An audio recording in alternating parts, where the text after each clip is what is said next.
Assalamualaikum warahmatullahi wabarakatuh. Oke, kita lanjutkan saja ceritanya. Tapi seperti biasa ya, belum tekan tombol like, bantu Mimin ya. Tekan tombol like terlebih dahulu. Bab 1317. Bibi, Ye Guan berdiri di sana, tanpa ekspresi, dengan tangannya terkepal erat. Fakta bahwa Kaisar Fan Zhao melihatnya melintasi ruang dan waktu berarti dia tahu pada saat itu bahwa dia tidak akan mati.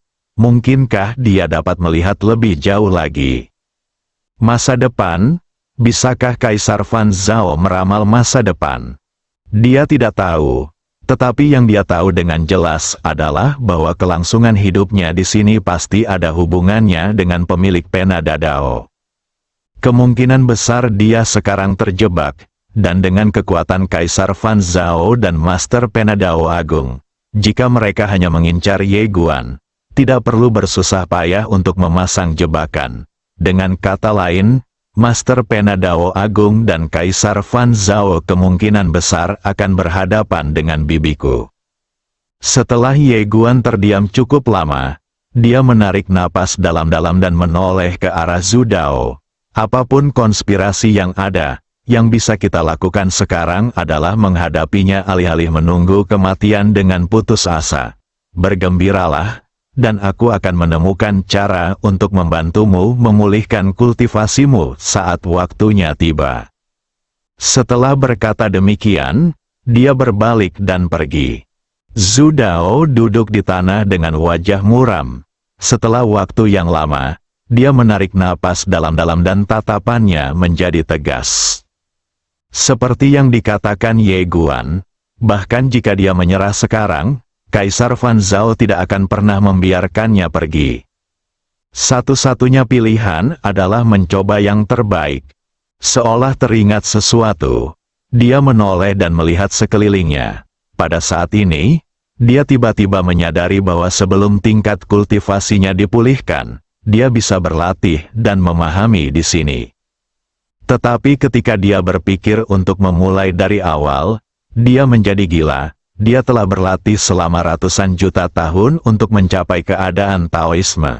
Sekarang dia harus berlatih lagi. Oh sial, dia berhenti berlatih begitu saja. Lebih baik menunggu sampai ada kesempatan untuk memulihkan kultivasiku dari batu Dao Suo di masa depan.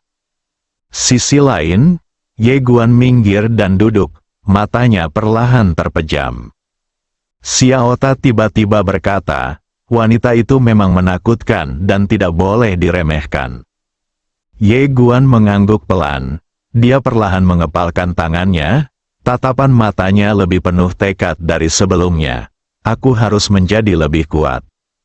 Menjadi lebih kuat, sebelumnya, ia belum pernah menghadapi lawan selevel ini, dan lawan yang sedang berkembang saat ini, baik bakat maupun IQ lawannya merupakan yang terbaik di dunia. Rasa urgensi, dengan orang seperti itu sebagai lawannya, Ye Guan selalu menjaga rasa urgensi dan tidak berani mengendur sedetik pun. Xiao Ta juga berkata, kita harus bekerja lebih keras dan lebih cepat. Wanita itu pasti tidak akan memberi kita terlalu banyak waktu. Ye Guan mengangguk, dia menarik kembali pikirannya dan mulai merasakan segel jahat yang ditinggalkan Kaisar Fan Zhao di antara alisnya. Awalnya dia mencoba menggunakan pikiran jahatnya untuk menghubungi segel jahat, tetapi dia tidak menyangka akan berhasil. Ini juga membuatnya menemukan arah baru. Berdamailah dengan pikiran jahat Anda, tidak ada seorang pun yang sempurna. Siapa yang tidak punya pikiran jahat? Tentu saja, pikiran jahat ini bisa besar atau kecil, dan setiap orang memiliki sisi gelap di dalam hatinya. Namun, seringkali, karena penekanan hukum dan moralitas seseorang, sisi gelap ini disembunyikan dengan sangat baik oleh setiap orang. Tapi itu memang ada, banyak orang sering menghindari sisi gelap hatinya. Tentu saja, mengetahui sisi gelap seseorang tidak berarti menyerah padanya. Pengalaman membuka blokir itu membuatnya sadar bahwa yang ia butuhkan bukanlah menyerah padanya, atau menghilangkannya sepenuhnya, melainkan belajar untuk hidup berdampingan dengannya. Kenali kekurangan dirimu sendiri, terimalah ketidaksempurnaanmu. Di dunia ini, di mana ada cahaya, di situ ada kegelapan. Di mana ada kebaikan, di situ pasti ada kejahatan. Mustahil bagi Ye Guan untuk melenyapkan semua kejahatan di dunia. Seperti darah gila, setiap kali dia mengaktifkan garis keturunan gila itu, dia merasa takut terhadapnya, atau bahkan sedikit jijik olehnya. Karena setiap kali dia mengaktifkan garis keturunan gila itu, dia takut terpengaruh olehnya. Justru karena itulah, dari awal sampai sekarang, garis keturunan iblis gila dan dirinya tidak pernah benar-benar sehati. Bukan hanya dia, faktanya bahkan ayahnya dan garis keturunan gilanya tidak pernah benar-benar bersatu. Hanya Master Pedang Baju Hijau yang benar-benar menyatu dengan garis keturunan iblis gila, karena hanya dia yang tidak pernah malu dengan kejahatannya sendiri. Bunuh mereka yang pantas dibunuh, lakukan saja. Jangan terlalu peduli dengan hidup dan mati, lawan saja jika tidak setuju. Sekarang ini, sang Master Pedang Baju Hijau bersikap sangat santai di hadapan orang luar, sebab di dunia ini tidak ada seorang pun yang mampu membuatnya marah. Ye Guan perlahan-lahan merentangkan kedua telapak tangannya, dan darah deras mulai mengalir di sekujur tubuhnya. Saat dia berada di alam makam surgawi, dia ingin mencoba berdamai dengan kejahatannya, tetapi waktu tidak mengizinkannya, jadi dia harus menyerah. Sekarang, dia akan mencobanya. Garis keturunan gila dan garis keturunan fana adalah dua kartu truf terkuat di antara banyak kartu trufnya, dan keduanya juga merupakan kartu truf tanpa batas atas.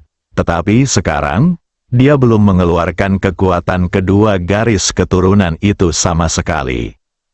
Dia ingin menggali, kali ini, dia tidak lagi menggunakan pikiran normal untuk menghubungi garis keturunan gila, melainkan pikiran jahat.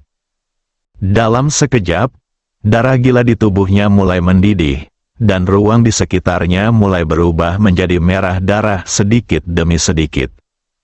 Tubuh Ye Guan mulai sedikit gemetar. Pada saat ini, dia hanya merasakan kengerian garis keturunan yang gila. Kekuatan garis keturunan gila ini tidak terbatas dan tidak memiliki batas atas. Itu juga memengaruhi pikiran. Oleh karena itu, dia akan merasa takut. Ini juga merupakan alasan mengapa dia selalu menekan garis keturunan gila setiap kali dia melepaskannya. Anda ingin menggunakannya dan menekannya pada saat yang bersamaan, bagaimana Anda bisa mengeluarkan kekuatan sesungguhnya? Dengan rangsangan garis keturunan gila, Ye Guan secara naluriah ingin menekan niat gila itu lagi. Tetapi dia dengan cepat menjadi tenang.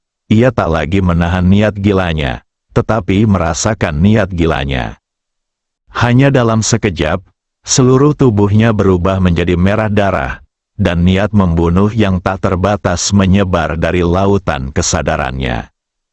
Ye Guan mengepalkan tangannya erat-erat, dia masih tidak bisa menahan kegilaannya. Dan kali ini kegilaan itu tidak melawannya seperti biasanya. Sebaliknya, itu agak dekat dengannya. Ye Guan telah menekannya selama ini. Tetapi kali ini adalah pertama kalinya Ye Guan tidak memilih untuk menekannya, yang membuatnya sangat bersemangat. Xiao Ta tiba-tiba berkata, hati-hati, pada saat ini, dapat dirasakan bahwa garis keturunan yang gila itu sangat gila. Ia sangat menyadari kengerian garis keturunan yang gila. Kalau dibiarkan menjadi gila, akan sangat mengerikan. Ketika tuan tua itu benar-benar gila, dia menebangnya juga. Dia benar-benar tidak peduli dengan kerabatnya. Kalau dipikir-pikir sekarang, rasa takut itu masih terasa. Tentu saja, guru dari generasi sebelumnya kadang-kadang menjadi gila, dan itu sepenuhnya salah. Ia menduga berkali-kali bahwa tuan sebelumnya ingin menebangnya dengan sengaja, tetapi tidak ada bukti. Pada saat ini, tubuh Ye Guan perlahan mulai bergetar, kekuatan darah gila di sekelilingnya menjadi semakin banyak, dan semakin kuat. Niat membunuh dan permusuhan yang tak berujung terus muncul dari tubuhnya.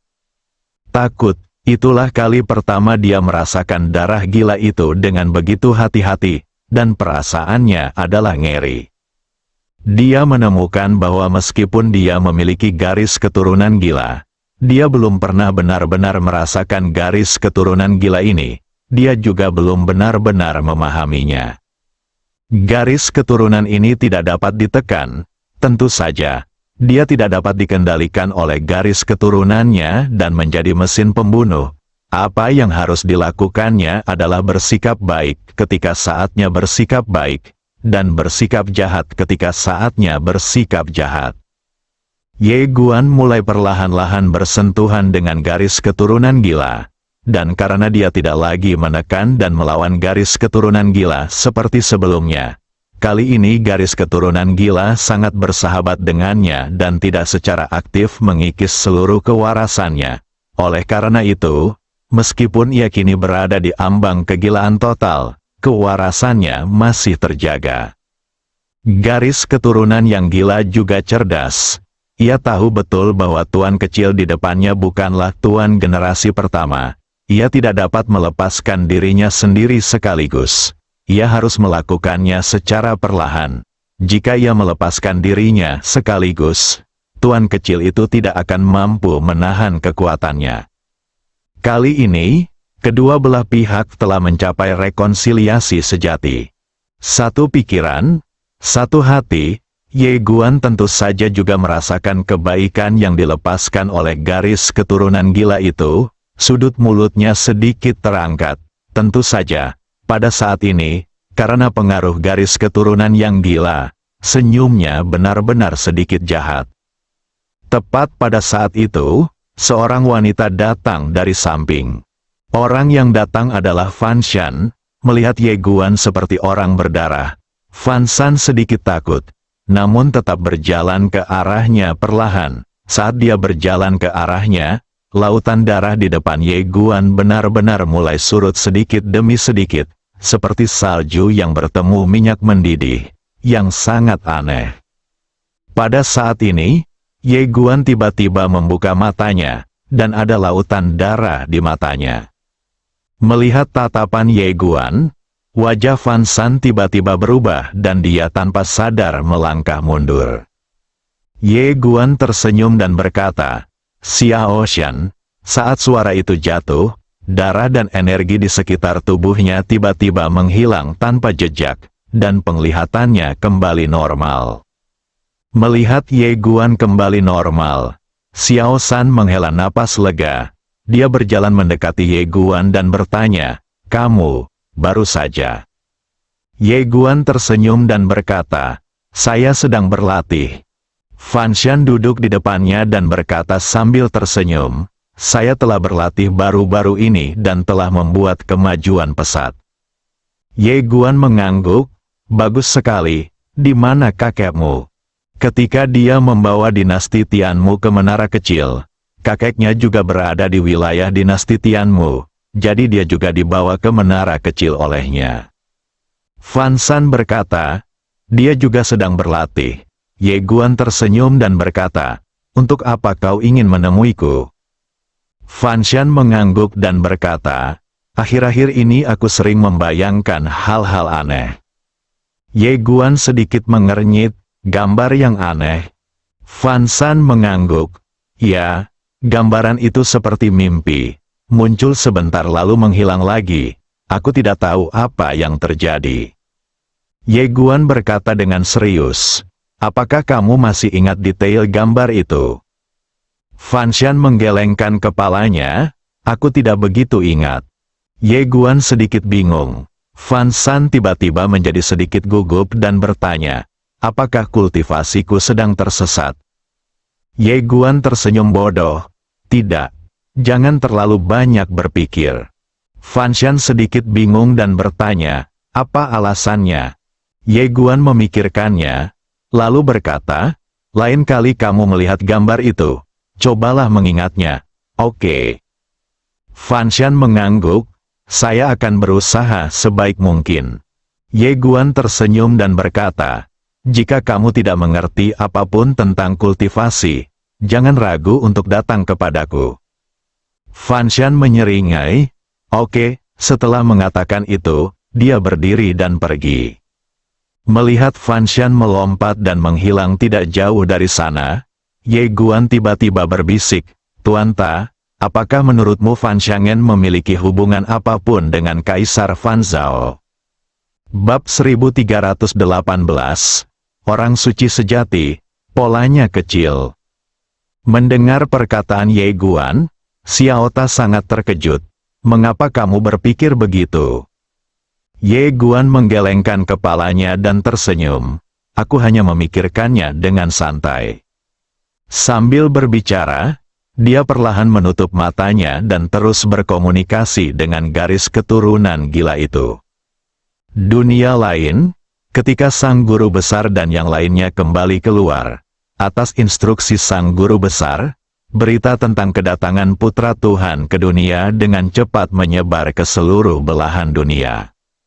Ketika mendengar berita itu, orang-orang di seluruh dunia lain tercengang, karena kali ini ternyata ada dua putra suci. Putra kudus yang agung, putra kudus kecil, ini belum pernah terjadi sebelumnya. Meskipun agak tidak terduga, semua orang dengan cepat menerima masalah ini karena datangnya dari kuil suci di pantai lainnya. Atas perintah sang pemimpin, para ksatria suci pantai lain yang bertugas di luar bergegas kembali ke kuil suci pantai lain, Holy Knight of the Othar Shore dan Holy Guard of the Othar Shore merupakan dua pasukan terkuat di dunia Othar Shore. Banyak dari mereka yang berpartisipasi dalam perang suci tahun itu. Mereka dapat dikatakan sebagai kaum elit di antara kaum elit. Selain itu, sejumlah penatua kota suci pesisir lain yang sedang menjalankan misi di luar juga dipanggil kembali. Dapat dikatakan bahwa langit di atas kota suci pesisir lain sangat hidup hari ini, dengan aura mengerikan satu demi satu terus mengalir dari segala arah. Dan di seberang perbatasan laut yang jauh, suatu hari, seorang lelaki tua berjubah merah tua datang ke sini, dan di belakangnya berdiri puluhan lelaki tua. Orang-orang tua ini semuanya mengenakan jubah dengan tulisan-tulisan misterius yang tak terhitung jumlahnya. Rune misterius itu bagaikan makhluk hidup, memancarkan cahaya ilahi yang redup. Orang tua di depan adalah patriark gereja suci di pesisir lain. Orang-orang tua di belakangnya semuanya setingkat uskup. Mereka memiliki status yang sangat tinggi di gereja suci pesisir lainnya. Kedua setelah 4 uskup besar. Sang patriark memandang ke seberang laut kepahitan. Dari sisi ini juga luas dan tidak ada apapun yang bisa dilihat. Bid'ah, memikirkan apa yang dikatakan pemimpin itu kepadanya. Sang patriark mengerutkan kening. Tahun itu, pemilik pena Dao Agung datang ke sana dan melancarkan perang suci dengan kuil leluhur Savage. Dalam peperangan itu, beberapa orang suci sejati dan orang-orang kuat yang tak terhitung jumlahnya tewas di kuil suci pantai lainnya, dan hampir ditumbangkan oleh pemilik pena Dao Agung. Benar-benar bencana, sang patriark terdiam lama, lalu berkata, aktifkan formasi. Sambil berbicara, dia melangkah maju, perlahan mengangkat tangannya, dan 2 bola cahaya ilahi muncul dari telapak tangannya. Diam-diam dia melantunkan mantra kuno. Di belakangnya, sekelompok tetua juga mengangkat tangan dan diam-diam melantunkan mantra kuno. Tak lama kemudian, tiba-tiba muncul energi aneh dan mengerikan yang tak terhitung jumlahnya di antara langit dan bumi. Dinding cahaya rune setinggi 1000 kaki tiba-tiba muncul di tepi laut sisi lain. Pada saat yang sama, rune yang tak terhitung jumlahnya muncul di bumi. Rune-rune ini seperti makhluk hidup, bergetar sedikit dan memancarkan cahaya ilahi yang redup. Setiap rune mengandung energi mengerikan yang dapat menghancurkan dunia. Formasi penghukum pemberontak, hal ini telah diatur oleh beberapa orang suci sejati di masa lalu, dengan tujuan untuk berjaga-jaga terhadap para bidat di seberang Laut Kepahitan. Setelah formasi diaktifkan, Patriark memandang Laut Pahit dan berkata, "Ayo pergi." Setelah mengatakan ini, dia berbalik dan pergi bersama semua orang. Sisi lain gereja, setelah pemimpin selesai menangani masalah di luar, dia memasuki menara kecil Yeguan, melihat ruang dan waktu yang aneh dalam pemandangan itu. Pandangan rumit terpancar di matanya. Cara seperti ini sungguh berkah dari surga. Dia tidak percaya bahwa Yeguan adalah putra Tuhan, tetapi baginya, tidak masalah apakah Yeguan adalah putra Tuhan atau bukan. Yeguan memiliki benda ajaib seperti itu, dan orang di belakangnya mungkin tidak lebih lemah dari perahu suci di pantai seberang. Tentu saja, ide ini agak keterlaluan. Tetapi dia sangat jelas dalam pikirannya bahwa ini adalah fakta. Oleh karena itu, tidak masalah apakah Yeguan adalah putra dewa atau bukan. Yang penting adalah Tuan Ye bersedia berbagi benda suci ini dengan semua orang. Selain sang pemimpin, banyak pula cendekiawan universitas berjubah merah yang memasuki menara kecil ini. Para sarjana universitas berjubah merah ini adalah orang-orang paling berpengetahuan di dunia lain. Tugas utama mereka adalah mempelajari kitab suci dan beberapa buku kuno dari dunia lain, serta meningkatkan beberapa keterampilan dan seni bela diri magis. Status mereka di kuil suci di pesisir lain begitu transenden sehingga bahkan keempat uskup agung harus memperlakukan mereka dengan sopan saat bertemu mereka. Dan ketika mereka memasuki menara kecil itu, menara itu meledak. 10 tahun di menara, sehari di luar ruangan. Bukankah ini curang? Tidak banyak cendekiawan universitas berjubah merah. Hanya 12 orang, dipimpin oleh seorang pria tua berambut putih. Lelaki tua itu berdiri di tengah lapangan, memandang keadaan sekitarnya dengan pandangan bingung. Di sampingnya, ada seorang wanita berjubah merah muda. Wanita ini tampak sangat muda, baru berusia sekitar 20 tahun, dan sangat cantik. Dia memegang sebuah buku kuno yang tebal di tangannya. Pada saat ini, dia juga melihat sekelilingnya. Matanya penuh rasa ingin tahu. Dia adalah yang termuda dan satu-satunya orang muda di bidang itu. Sisanya adalah laki-laki yang sangat tua, yang membuatnya tampak sangat mempesona. Pria tua berambut putih yang memimpin tidak lain adalah Pendeta Agung Song Yuan dari gereja suci pantai lain. Di gereja suci pesisir lainnya, ia memiliki status yang sangat transenden dan bahkan pemimpinnya harus memanggilnya sebagai guru ketika ia melihatnya. Pada saat itu semua pendeta sedang membicarakannya. Mereka benar-benar terkejut dengan tempat ini, waktu berjalan mundur. Pada saat ini, Song Yuan yang memimpin tiba-tiba berbicara. Begitu dia bicara, yang lain terdiam. Song Yuan melihat sekeliling. Tatapan rumit melintas di matanya, untuk dapat menghabiskan 10 tahun di menara dan 1 hari di dunia luar. Seseorang harus menerobos batasan dan hukum waktu, untuk dapat melakukan ini. Itu berarti bahwa pihak lain pada dasarnya telah mencapai keabadian di beberapa alam semesta. Selain itu, ia harus mampu menekan jalan alam semesta tempat menara ini berada. Saat dia berbicara, suaranya tiba-tiba bergetar. Semuanya, prinsip-prinsip besar dunia lain kita telah ditekan oleh menara ini. Ketika kata-kata itu diucapkan, semua orang saling berpandangan dengan terkejut. Siapakah jalan menuju dunia lain? Itulah keinginan kapal di seberang pantai.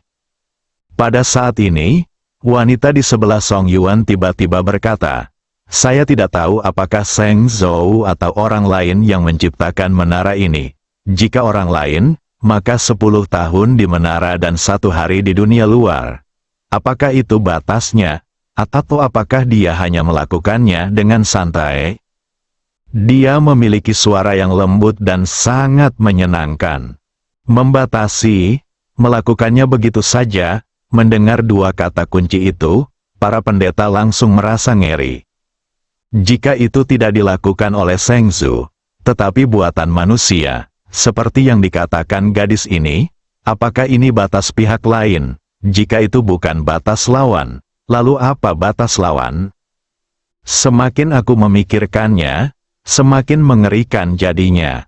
Song Yuan tiba-tiba bertanya, di mana anak itu? Seorang pendeta berkata, sepertinya dia sedang berlatih. Song Yuan mengangguk pelan. Pemuda ini bersedia berbagi menara ini dengan kita, sehingga kita bisa berlatih dan belajar. Aku sangat mengagumi pikirannya yang luas. Dia layak menjadi putra suci. Layak menjadi anak Tuhan. Begitu kata-kata itu diucapkan, semua orang di lapangan langsung mengerti. Benda ajaib semacam ini hanya bisa dibuat oleh Holy Boat.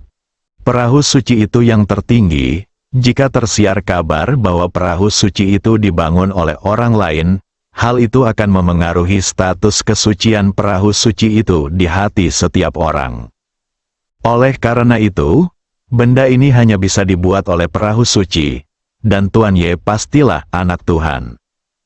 Pada saat ini, wanita itu tiba-tiba bertanya, Guru, apakah ada rahasia untuk menembus orang suci sejati di ruang dan waktu ini?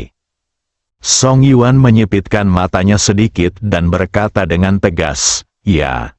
Memiliki, semua orang di lapangan langsung tergerak, lalu menjadi bersemangat. Song Yuan melihat sekeliling dan berkata, tentu saja, jika kita ingin memecahkan misteri waktu dan ruang di sini, kita masih perlu melakukan beberapa eksperimen untuk memverifikasinya. Untungnya, 10 tahun di sini setara dengan 1 hari di dunia luar. Jadi kita punya cukup waktu untuk memverifikasinya. Sambil berbicara, dia menatap wanita di sampingnya, Zhou Han, pergilah ke pemimpin dan pinjam kupu-kupu giok keberuntungan. Katakan saja padanya bahwa aku meminjamnya darinya. Wanita bernama Zhou Han mengangguk. Oke, setelah berkata demikian, dia berbalik dan pergi. Setelah Zhou Han pergi, Song Yuan dengan lembut membelai waktu dan ruang di lapangan dengan tangan kanannya, dan berkata dengan lembut, jika kamu dapat mempelajari waktu dan ruang di sini secara menyeluruh, orang suci sejati, aku khawatir polanya terlalu kecil. Para pendeta yang mendengar kata-kata Song Yuan semuanya terkejut. Semakin banyak orang kuat dari aula suci pantai lain datang untuk berlatih dan memahami. Tentu saja, mereka yang terutama adalah Song Yuan dan lain-lain, karena merekalah orang-orang yang paling berpengetahuan di seluruh dunia seberang. Orang suci sejati, awalnya, banyak orang tidak memiliki ilusi tentang menjadi orang suci sejati. Lagi pula, itu sungguh terlalu sulit. Tetapi pada saat ini, mereka semua melihat harapan lagi. Tentu saja, mereka sangat berterima kasih kepada Ye Guan dari lubuk hati mereka. Lagi pula, jika Ye Guan tidak mengeluarkan benda ini, siapakah yang akan tahu bahwa dia memiliki benda ajaib seperti itu? Pada saat ini, jika ada yang berani berdiri dan mempertanyakan Ye Guan, mereka akan menjadi orang pertama yang tidak setuju. Di sisi lain, putra suci Nanyi juga mempelajari misteri waktu dan ruang di sini. Semakin dia mempelajarinya, semakin dia terkejut, karena dia menemukan bahwa pengetahuan dan prinsip yang terlibat di sini begitu rumit dan sama sekali di luar jangkauan pengetahuannya. Benar-benar keterlaluan, tentu saja. Setelah keterkejutan muncullah kegembiraan. Tujuannya juga untuk menjadi orang suci sejati. Meskipun ia mendapat bantuan dari Othar Shorbot, masih butuh waktu. Namun sekarang, ia dapat menghemat banyak waktu dengan berlatih di dalamnya. Terlebih lagi, jika dia dapat memahami sebagian misteri waktu dan ruang di sini, maka nilai kesuciannya yang sejati pasti akan meningkat pesat. Pada saat ini, Dia sangat terkesan dengan kemurahan hati Ye Guan. Karena jika dia berada di posisinya, dia pasti tidak akan rela mengeluarkan benda ini. Yang satu adalah keegoisan, dan yang lainnya adalah rasa takut terhadap orang lain yang iri. Hal-hal seperti membunuh orang demi harta karun sangat umum terjadi. Nan Yi menenangkan pikirannya dan mendesah dalam-dalam. Pikiran saudara Ye berada di luar jangkauan orang biasa. Di sisi lain, Ye Guan sedang duduk bersila di tanah. Pada saat ini, dia telah berubah menjadi seorang pria berdarah. Tetapi anehnya adalah tidak ada niat membunuh atau permusuhan di sekelilingnya. Pada saat ini, Guru Ta tiba-tiba bertanya, "Kamu berbagi tempat ini dengan mereka. Jadi apakah kamu takut terjadi sesuatu yang salah?" Ye Guan berkata dengan tenang, "Jika kamu tidak ingin menyerahkan Tuan Ta, kamu tidak akan bisa menangkap serigala itu." Bersambung.